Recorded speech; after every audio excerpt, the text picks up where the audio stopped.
Hello and welcome to another Warhammer game Imperial Guard Tactics video. Now before we get into today's video, I'd like to say a big thank you to Matthew Greenland for sending in some awesome pictures of his Imperial Guard. Absolutely love the effect on the Commissar's Power Sword, and that camo scheme on the tank is just simple yet effective. So thank you for sending these pictures in, Matthew. If anyone else has got any cool pictures they want me to use in my videos, then please post them on my Facebook page, or you can email them to me at mordianglorytv@gmail.com, and there will be links and there will be email addresses down in the description below. So don't worry if you're an ogre and you can't remember the last 3 seconds. It's down in the description below for you to find it. Now, without further ado, let's get into today's video. Now today, guys, I want to take a look at the infamous, and for all the wrong reasons infamous, unit, the Deathstrike missile, and I want to do a fixing the rules on the Deathstrike missile. Now, for those of you that are unfamiliar with the Fixing the Rules series, it's very simple. I take a look at a unit or a concept or a rule that's currently in 40k, and which clearly isn't working, it just doesn't work. It's a bit like a good, the bad, and the ugly, and it's just the ugly part of it. And I propose what I think would be a good way of fixing that rule. And then down in the comment section below, I highly recommend everyone who wants to put comments down below on what they would do to fix that particular unit, to fix that particular rule. And then we just take a look at all the great ideas. And honestly, some of the ideas that I come up with aren't great. Some of them are. But what I tend to find is there's always brilliant ideas down in the comment section below. So I highly encourage everyone to get involved. But we're going to be looking at the old Deathstrike missile launcher. Oh boy, this unit is probably the epitome of fixing the rules. There'll be other fixing the rules videos after this, but I don't think they'll ever quite sort of match the Deathstrike missile in terms of a unit that is just so fundamentally fucked. You know, pardon my language, but it's so fundamentally just in the poo. It's just in the toilet. It's past the U-bend. Like, this thing is just, Games Workshop has never got it right. Has never been able to make this unit work. Okay, and so this is not only a fixing the rules video for 9th edition. This is a let's fix this unit fundamentally. Let's just fix it. Okay, now, those of you that don't know what the Deathstrike missile is, it's basically a big nuke, and it's a big old nuclear missile that is strapped to a Chimera chassis, and the whole point is that the Imperium has started pulling these things out of reserve because the end is nigh and they might as well use every weapon they've got at their disposal. Fair enough. Okay? In theory, on paper, in the fluff, brilliant, right? I mean, we always say, why wouldn't the Imperium just nuke, the Tyranids? Why wouldn't they do that? Well, they do. Okay? They do, and it's really, and it's pretty effective. However, the problem with introducing a unit like the Deathstrike into a tabletop game such as 40k is that it simply doesn't work. Okay, because at the end of the day, if you were to let off a nuclear missile, we're not even talking about the fluff implications of why the hell would a nuclear missile be that close to the front lines. I mean, you can make arguments about it's an enemy force that's dropped behind enemy lines, or they've been ambushed, or whatever. Yeah, okay, you can justify that. I mean, it's implausible, but you can justify it. But if you were to let off a nuclear missile that on a space that is essentially the size of a 40k board, scaled up to real life, everyone would lose. It would be, if you fire this weapon, the game is automatically classed as a draw because you've just nuked.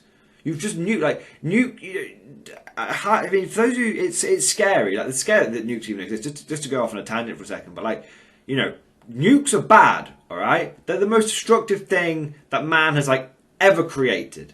Okay, and you can imagine how much in the space of you look at nukes that were set off in Japan in World War II, and then look at what we have now, and that's only in a short space of time. We've really upscaled them. These things are mental now. If you actually think about it, it's enough to give anyone a panic attack. So anyway, but those of you that don't really get the power of these things, word of warning, age appropriate and all that, but history is important to learn. Go and look at what Japan was like after it got nuked. Go look at Hiroshima. Okay, there's nothing left. Okay, buildings are just gone. Okay, it's like someone just got out a bulldozer and just bulldozed an entire city. Okay, it's a big weapon. Okay, so if you were to let one of those things off on a nuke on a 40k battlefield, everything dies. Okay, but obviously you can't have a weapon like that in 40k. You can't have that in the rules because it's unbalanced. And as much as Games Workshop wants to, they try it. As much as we give them a bad time about being unbalanced. I mean, it's a difficult thing to balance 40k. Like there's so many moving parts, but you couldn't have a weapon like a nuclear missile accurately represented on the battlefield because it's pointless. Like you let it off, everyone dies. Even in like a big apocalypse sized game, you let one off on a double 6x4 board that you've mashed together. Like that's still gonna wipe everything out. Like if this thing could wipe out the better part of the city, then it's gonna wipe out. It's gonna wipe out a 40k battlefield, which is like a few miles squared at most. It's not even that, is it? It's like a few football pitches almost, isn't it? Like, come on. So the thing is why am I going on about this? Okay, so the Deathstrike missile fundamentally, as it is currently trying to be implemented by Games Workshop, doesn't work. Okay, and as a result, they've never been able to get it right. Either they have to make it ridiculous. It's never going to be able to live up to its potential as a nuke. Okay, it's never going to live up to that potential. Okay, because it can't. So Games Workshop have tried to make it work in terms of like mortal wounds in 8th and 9th edition to represent that it's so powerful it just cuts through all defenses. But again, it still doesn't work, does it? Like it doesn't. So what I think they have to do is they have to do a fundamental sort of you know what, they don't have to do a fundamental rethink of the Deathstrike. Number one, they don't have to do that.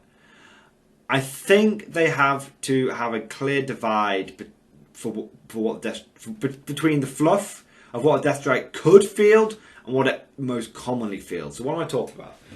Well, essentially, at the end of the day, the Deathstrike missile is just a big missile launcher, right? It fires one big fuck-off missile. Okay. But it doesn't necessarily have to fire a nuke. And that's what I think Games Workshop should do. They should add a little fluff bit in, saying like the Deathstrike missile launcher is the thing that drives around, but the Imperium doesn't they don't always strap nukes to these things. Sometimes they'll strap other ordnance to them.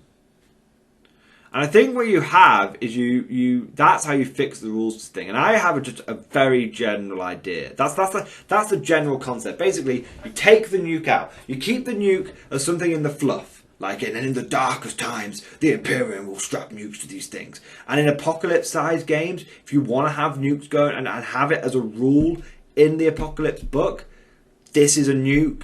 You let it off, it like wipes out a table quarter. Like, fine. And when you put that loader on it, charge like 1,000 points for it. Like, fine. I'm okay with that. But in a regular tabletop 40k game, you need to be able to put a different payload in it. Basically, to represent that it's just like, instead of like a big nuclear missile, instead they've basically like loaded it up full of like the poison that the Beowulf rolls around with. That's what I'd recommend. So you change from like a nuke, which is just this awe-inspiring, just death-defying machine, to more of a lower payload, and the Imperium uses it to like basically it's like you make it a poison missile instead. Now, obviously, chemical warfare and all that's pretty taboo. So I can understand why like Games Workshop wouldn't go down that route. I get it. I mean, you nukes are in a weird sort of way, even though they're way more destructive than they're not as taboo, I guess. So I understand it. But what you want is to have this weapon basically able to fire something else, and you make it cheap. You make it so it just fires like a big old like chemical weapon, big old poison weapon. And how I would have it is you launch this thing and it's like launching 4 or 5 Beowulf cannons. Okay, so it doesn't affect vehicles. Okay, like, for those of you that don't know what the Beowulf is, it's a variant of the Hellhound, which no one ever takes because it's rubbish. But I mean, some people have made it work, and I actually had one really do some damage to me once, so I wasn't expecting it. But the point of the Beowulf Cannon, basically, it's only like strength 2, but it always wounds anything that's not a vehicle on a 2+, and it's AP -3. So it's actually like, wow, this thing is really good at mincing Marines. The reason no one takes it is because it's only got an 8-inch range, and it only fires 1d6 shots, and it's only damage 1, I believe. So it's like, it's rubbish. It's an outdated weapon. But if you imagine if this thing that you launched at the enemy was automatic hitting, like the Beowulf, and it did like 4d6 or 5d6, like 2+ to wound poison things at AP -3, damage 1, that would be cool, right? And then imagine you pick an enemy, to really represent this thing, you pick an enemy unit, and that is the one that gets hit by the main blast, and then every unit around it, and by around it I mean you can have within 6 inches, every unit around it within 6 inches gets hit by like another 2d6 of these things.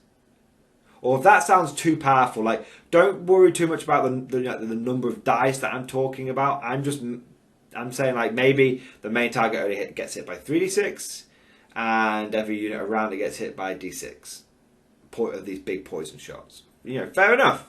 Like, that makes sense. Like, you've just dropped a big dollop of goo on the enemy, essentially. You've just, like, thrown a big slime bomb at them, and it's poisoning the whole area. But the way I would take it one step further to make it a cool, interesting unit that, even though it only fires 1 shot, has a lasting effect on a game, is it should have 2 unique rules. One, you should, once you've affected an area, you should continue to like irradiate / chemically poison that land. So you pick a unit, you put your poison bomb on it, and you poison everyone around it, and once you've done that poison bomb, you put a token down. You put a marker down. Okay, you mark the area of the battlefield that got nuked. Okay? And you make it like the size of an objective. It's like 32 mil. And you basically say every unit that is within, either you make it a 6-inch bubble flat, or you make it 2d6 to represent like how saturated this land is. But you basically say that everyone who's within it, either anyone who's within that 6-inch bubble at the end of every movement phase takes d6 poison hits to basically represent that they've walked into this poison zone. And you can make the irradiated poison only like a 4+, and you can make it only like, you know, an AP -1 or AP -2 kind of thing. You could play around with that kind of rule, but you basically have it so it saturates an area. Okay, and they definitely take the hits, and they definitely take like D3 or they take D6. But the point is, I'm just throwing out this general concept, see if people even like it. But you irradiate this area, but that's the first cool rule. So you put your token down. It's like, right, anyone who goes near that thing is going to start like taking poison damage. The second unique rule that I think gives the Deathstrike, not only makes it a weapon that does damage, but actually takes it from being a meme unit into a unit with some tactical depth. Which is, the second thing is, you don't need to target an enemy unit. You are allowed to target a point on the map. Okay? You're allowed, so you can use it as an area denial weapon. Now, don't forget, that poison, just to be clear, to bring balance to the force, because right now this thing is sounding all powerful, isn't it? It's sounding like, Jesus Christ, morning glory, this is so broken, so overpowered. Wait a second. 2 things. One, this poison, especially the original poison bomb, should just like affect enemy units. I'm happy with that. But I would potentially say, you know, that first like 3d6, 4d6, 5d6 like poison bomb, that affects one enemy unit. But then the units that are near that enemy unit, either they're friendly or they're not friendly, they also take the additional like poison splash damage. Because it's poison, it doesn't differentiate, it's killing everyone, right? But also, if you choose to like target an objective and like, right, I'm going to area deny that middle field objective, boom, poison damage. Well, that area that's now been irradiated, and you're like, ha, I'm so clever. That poison's going to affect your units and the enemy units. Okay, because you've irradiated an area, you've poisoned, you've saturated, you've like anthrax, whatever you want to say. You have area denied now a part of the board that's going to affect everyone. Okay, like if your infantry go in there, they're going to get affected. It's 2d6. It's like it could be like a 12-inch or a 6. 12 inches is a bit much, like a 6-inch bubble. Any of that's every turn that's in it takes d6 poison hits every single time, as long as it is infantry. Now that's cool, right? Because obviously that means it's got a bit of tactical depth, because you can use the area deny, but you have to be careful you're not going to screw yourself over, because you might want to get that objective later. But also it adds another level where it's like, well, this poison's only affecting infantry units. So if you load up inside an APC, your infantry will be safe until they get out of that APC. Sorry for the ping, guys. Shh, fuck off, Windows Defender summary. Don't even know why you're telling me that. Anyway, would probably edit it out, but if I don't, anyway. So yeah, I think that'd be really cool, because it also adds a little bit of realism, because a lot of like modern military vehicles, like proper APCs, like the reason why we like loads of armored personnel carriers like came about in like the Cold War was because you could fully seal them. They had their own like air filtration systems, and it allowed them to survive chemical and nuclear attacks, which we don't see that as much anymore, because someone in the military would tell me wrong, but we tend to see a lot more like MRAPs and like basically like armored cars and stuff these days, because we don't have as big a threat of chemical weapons, I suppose.